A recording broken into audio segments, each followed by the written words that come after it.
श्वेतांबरी ने लिखा है, प्रणाम अनंत श्री।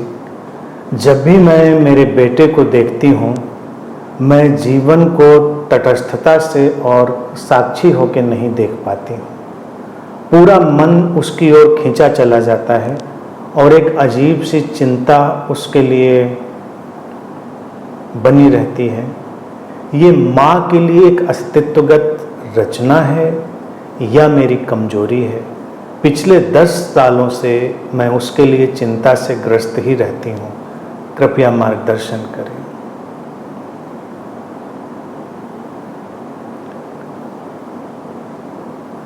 श्वेतांबरी जी,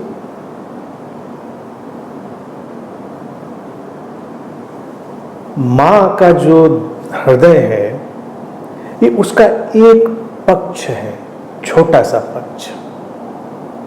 और आपने जीवन का जो उतार चढ़ाव देखा है और जो अंतर्दृष्टियां भी प्राप्त की हैं वो महत्वपूर्ण है, मूल्यवान है। उनको सहेजने की जरूरत है। किसी के प्रति ख्याल रखना, ध्यान रखना, कंसर्न्ड होना और उसको चिंता में बदल देना, इन दोनों के बीच में फासला है। और होता क्या है कि हम कुछ चीज़ों को तभी जान पाते हैं जब उनको प्रैक्टिकली जीते हैं। जैसे हम किसी भी बच्चे के बारे में ये बात अगर कहें तो तटस्थ होकर शायद लगे, किसी भी व्यक्ति को, स्त्री को, पुरुष को, या माँ की ही बात रखें तो स्त्री को, उसको लगा नहीं, जी लेंगे। लेकिन जब अपने ही बच्चे की बात आती है तब तटस्थ होना, साक्षी होना थोड़ा कठिन होता है, क्योंकि इसमें प्रकृति का भी दबाव है। दबाव एक सीमा तक है, उसके आगे उसने हमको उसमें सुधार की, इवोल्यूशन की, उसके परिमार्जन की, उसके रिफाइनमेंट की, उन सारी चीज़ों की सुविधा और संभावना दी है अस्तित्व ने। अब यहाँ पर एक छोटी सी बात हमको बस अप्लाई करनी होती, उपयोग में लानी होती है, और वो है अस्तित्व के प्रति गहनतम स्वीकार की भाव दशा। आपने तो ध्यानपूर्ण जीवन जिया है। ध्यान पूर्णता का मतलब क्या है? ध्यान पूर्णता का मतलब ये आस्था। आस्था कहाँ? किसी व्यक्ति, सत्ता, व्यवस्था में नहीं, किसी दर्शन में नहीं। आस्था अस्तित्व के रहस्य में। अस्तित्व अर्थात वो समग्रता, वो टोटलिटी, वो सब कुछ संभालती है। अब एक शरीर मन आया है इस जीवन में तो वो उसको संभालेगी। जो अस्तित्वगत सत्ता है, जो इटर्नल लॉ है, जो शाश्वत नियम है, वो संभालेगा उसको। ये आस्था। तो हमारी चिंता कम हो जाती है और हम सहयोग दे पाते हैं। चिंता जब हम ज़्यादा करते हैं किसी की, तो अगर हम सजग होकर देखेंगे तब हम उसको सहयोग देने से रुकने लगते हैं और बाधा डालने लगते हैं। और अभी हुआ क्या है, जैसे हमने कहा जब प्रैक्टिकल आएंगे, प्रैक्टिकल जैसे कोई स्त्री ने जन्म दिया संतान को, माँ बनी, तो ये कलेक्टिव मदरहुड है जो समाज में चलती आई है और एक कलेक्टिव माइंड का हिस्सा है, वो उसका भी हिस्सा बन जाती है। जैसे कोई व्यक्ति अभी मित्रता में है और किसी का किसी से अफेयर है, रोमांस है, वो तनाव नहीं महसूस करता, वो उसको लगता है सब ठीक, बहुत अच्छा चल रहा है। लेकिन जैसे ही वो शादी करे, शादी करते ही ऐसे लगता है जैसे कोई एकदम से चाबी लगाकर कोई अलग दरवाजा खोल दिया गया इस इंसान के अंदर। लोगों को लगता है होता क्या है, एकदम से रातों रात लोग कैसे बदल जाते हैं। मनोविज्ञान कहता है कि हम एक कलेक्टिव माइंड का हिस्सा है, एक यूनिवर्सल माइंड फील्ड है, हम उसका हिस्सा हैं। तो जो हस्बैंडहुड, वाइफहुड का एक नेचर रहा है समाज में, उसके जो पैटर्न रहे हैं, उसकी जो थिंकिंग रही, हम उसके शिकार हो जाते हैं अननोइंगली। हमको पता ही नहीं चलता है कि हम कब उसके शिकार हो गए। और हम वो व्यवहार करने लगते हैं। यही मदर फिनोमिना में है, क्योंकि हमारे अंदर, स्त्रियों के अंदर खास तौर से ये बात डाली गई, अगर वो चिंता नहीं करती हैं तो माँ नहीं है। अगर एक माँ तटस्थ साक्षी बन जाए, कल्पना करिए, इसको सचमुच करिए, उस सचमुच में वैसी हो जाए कि जो प्रेमपूर्ण है उसको प्रेमपूर्ण करे, सर्वोत्तम ढंग से करे, बेस्ट ढंग से करे, जितना ख्याल रखना है अच्छे से अच्छे ढंग से रखे, लेकिन तटस्थ, चिंता में बहुत चिंतित नहीं, उपलब्धि में बहुत आह्लादित नहीं, उतार में चढ़ाव में कोई भी बहुत हलचल नहीं। तो जो बाहर से देखेगा उसको धक्का लगेगा, उसको लगेगा ये कुछ माँ होने में गड़बड़ है। हालांकि वो जो घर में साथ में रह रहा होगा, आपका साथी, आपका पार्टनर, आपका स्पाउस, उसको भी अगर वो देखेगा तो लगेगा कुछ तो गड़बड़ी है। यहाँ तक कि बच्चे के अंदर भी वो कंडीशनिंग आ चुकी होती, जब वो भी अपनी ऐसी माँ को देखेगा तो एक बार उसको धक्का लगेगा, उसको लगेगा अरे, बाकी बच्चों की माएँ तो चिंता में एकदम अपने बाल नोच लेती हैं और हमारी माँ बिल्कुल तटस्थ, सब ठीक है, हाँ ठीक है, पढ़ाई कर ली कोई बात नहीं, इतनी संतुलित। तो बच्चे को भी धक्का लगता है, क्योंकि वो देखता है, स्कूल जाता है तो वो तो चला जा रहा है आगे। मैं भी कभी कभी जब निकलता हूँ रास्ते में देखता हूँ, हैरान करने वाले दृश्य होते हैं, किस तरह से लोग अपने बच्चों को पालते हैं। माएँ उनकी बस्ता, उनकी पानी की बोतल, पता नहीं क्या क्या ताम झाम सब लाद के जा रही हैं और बच्चा आगे आगे जा रहा है अपना टहलते हुए। अब बच्चे को अपना काम करने दीजिए। बच्चा गया, बच्चे के एग्जाम आ गए, बच्चे को टेंशन 2 डिग्री का है और माँ को टेंशन हो गया 10 डिग्री का, बुखार आ गया। बच्चे को भी लगता है कितनी चिंता हमारी माँ कर रही है हमारी। तो बच्चे को भी थोड़ा सा सोचना पड़ता है, लेकिन वास्तविकता ये है, इस प्रक्रिया में हम बच्चे के विकास में बाधा डालते हैं और इसके लिए जागरूक होना है कि हम कलेक्टिव कंडीशनिंग का शिकार हो रहे हैं, क्योंकि चारों तरफ सारी स्त्रियां यही कर रही हैं। वो एक अनकॉन्शियस बिहेवियर पैटर्न सारी स्त्रियों का ऐसा चल चुका है कि माँ का मतलब तो यही है कि बिल्कुल चिंताग्रस्त बने रहो। बच्चे को हॉस्टल भी भेज दो तो दिन में 10 बार फ़ोन करके पूछो, उसका हाल चाल लो। मैं हॉस्टल में रह चुका हूँ, मैं बच्चों को देख चुका हूँ, बच्चे बिल्कुल त्रस्त, आतंकित कि मम्मी पापा का फ़ोन आएगा, उनको पूछना है। और कई बार तो टाइम फिक्स कर लिया, रोज़ 7 बजे फ़ोन, 8 बजे या वटेवर जो भी टाइम कर लिया। अब बच्चा अपना कहीं बैठा है, अपने दोस्तों के साथ मस्ती कर रहा है, कुछ कर रहा है, उसको टेंशन, अब 8 बज रहा है, 7 बज रहा है, 9 बज रहा है, अब मम्मी का फ़ोन आ रहा होगा। बट खाना खा लिया, वो खा ही लेगा, गया है वहाँ तो भूखे मरने के लिए थोड़ी गया है। वहाँ पे कोई भी यहाँ दुनिया में भूखों नहीं मरने वाला, गया है तो खाना खाएगा। आपने समझा दिया, भेज दिया था हॉस्टल कि जाओ अपना ध्यान रखना, पढ़ाई लिखाई अच्छे से करना, खाना पीना खाते रहना। 15 दिन में एक बार हालचाल ले लिया, सब ठीक चल रहा है, कोई समस्या हो तो बता देना, तो उसने बता दी। लेकिन रोज रोज हालचाल लेना अतिरिक्त है। मैंने बच्चों को देखा है, इसलिए मैं बता रहा हूँ कि मैंने भी वो चीज़ जी है। बच्चे आतंकित रहते थे, लेकिन चूंकि समाज में तो यही है कि ये मोहब्बत है, तो ये भी नहीं कह सकते कि गलत है। फिर मान लो 2-3 दिन फ़ोन ना करें माता जी, तो भी बच्चे को टेंशन की मम्मी लग रहा है नाराज़ हैं या हमको प्यार कम कर रही हैं। देखो दूसरे के बच्चे को तो रोज़ पूछा जा रहा है, हमारी मम्मी पूछती नहीं, हमको लग रहा है कम प्यार करती। तो बच्चे भी उलझे हुए हैं, हमको पहले उनको भी उस उलझन से निकालना है, खुद भी निकलना है। चिंता नहीं, प्यार। और प्यार की जो परिपक्वता है प्रेम की, और उसका जो एक सशक्त रूप है, वो जो आपने शब्द लिख दिया है तटस्थ और साक्षी, उसमें ही है और कोई विकल्प ही नहीं है। और वो आएगा तब जब आप अस्तित्व में आस्था रखेंगे। अस्तित्व संभालेगा ना, हम थोड़े अकेले सब संभालने वाले हैं। और यकीन मानिए, जब एक माँ ऐसे जीती है कि हम ही कोई संभालने वाले थोड़े, अस्तित्व ने किसी को हमारे माध्यम से जन्म दिया है, तो अस्तित्व की वो जो रहस्यमयता है वो संभालेगी।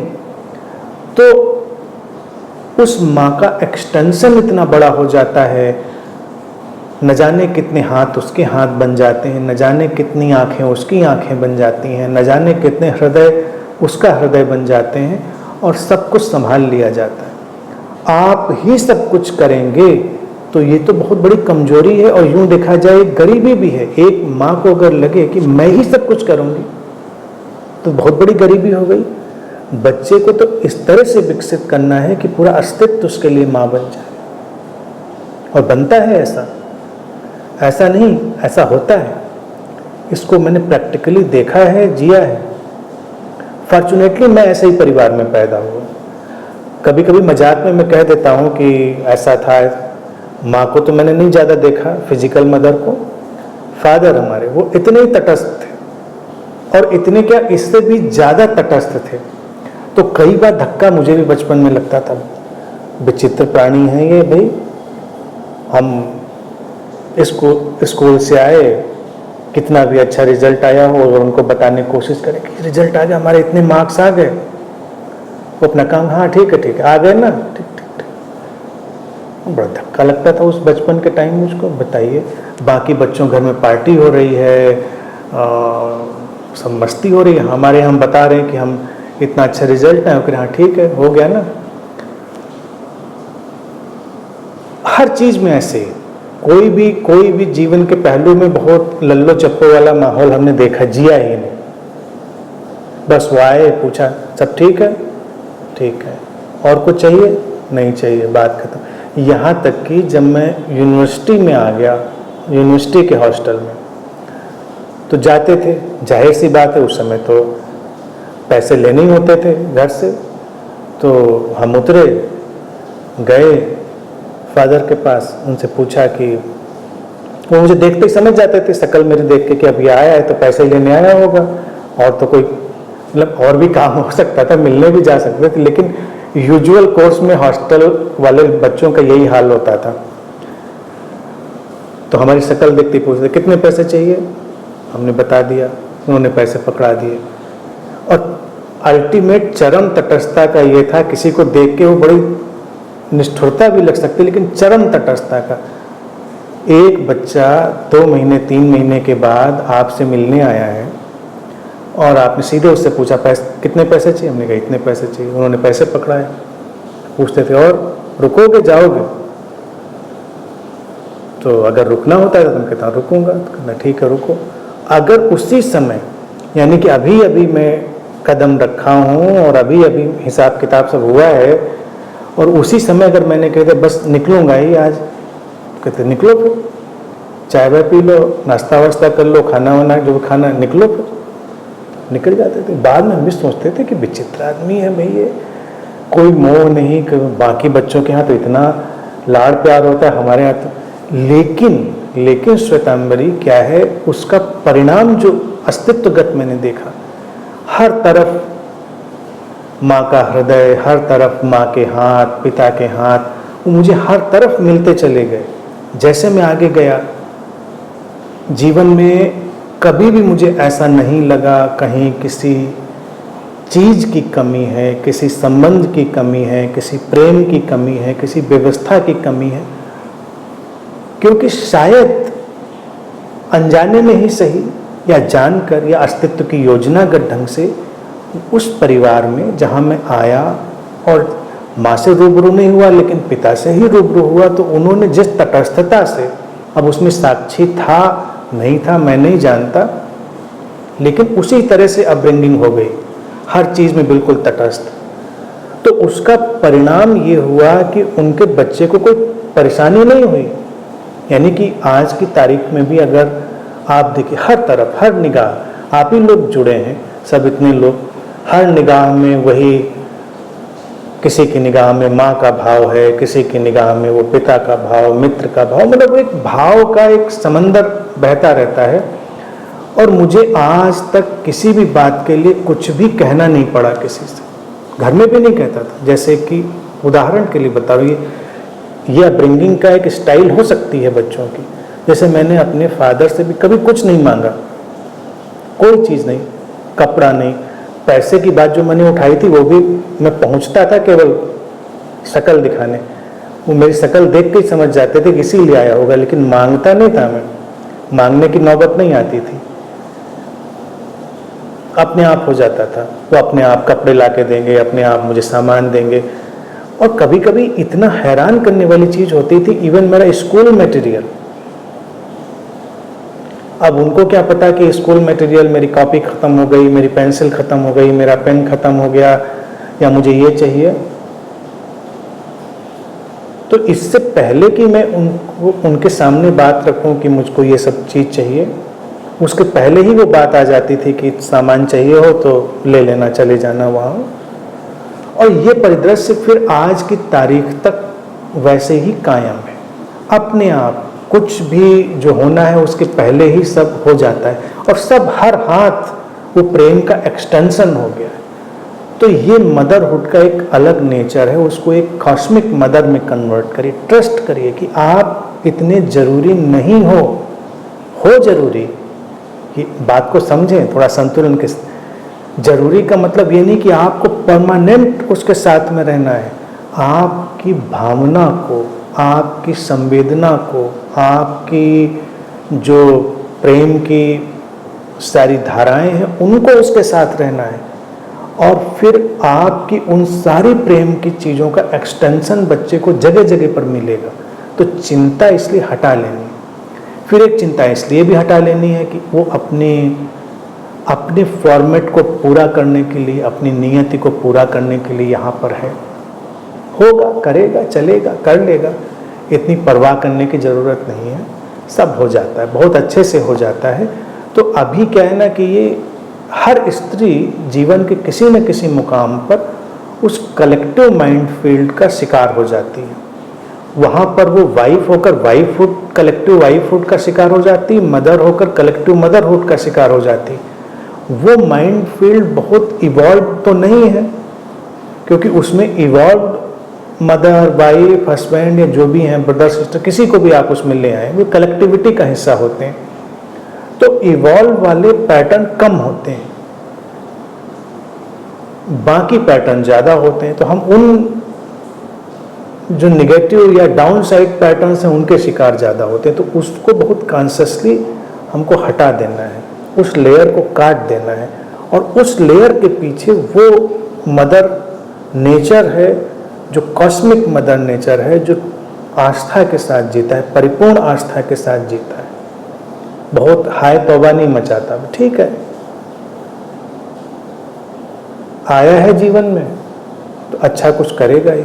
अब आप थोड़ा तटस्थ और साक्षी होने का उसमें समावेश प्रारंभ कर दीजिए, और फिर देखिए, चूंकि आपकी समझ में तो वो बात है ही है कि तटस्थता क्या होती, साक्षी, बच्चे पर भी लगाइए, और फिर देखेंगे कि प्रेम के रंग भी कितने गहरे हो गए।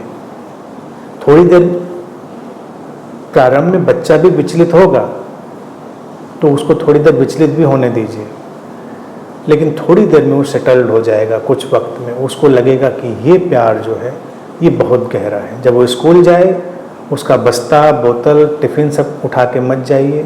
उसका एग्ज़ाम आए, अपना टेंशन मत लीजिए, उसके होमवर्क का टेंशन मत लीजिए, करने दीजिए, उसको करेगा। बच्चे सब सक्षम हैं, सब कर लेते हैं, हम उनकी बहुत ज़्यादा मदद करके उनको कमज़ोर बना देते हैं। तो इस तरह से एक्सपेरिमेंट शुरू करिए और कॉस्मिक मदर नेचर को लेकर आइए, जो कि संभव है, वो हो सकता है।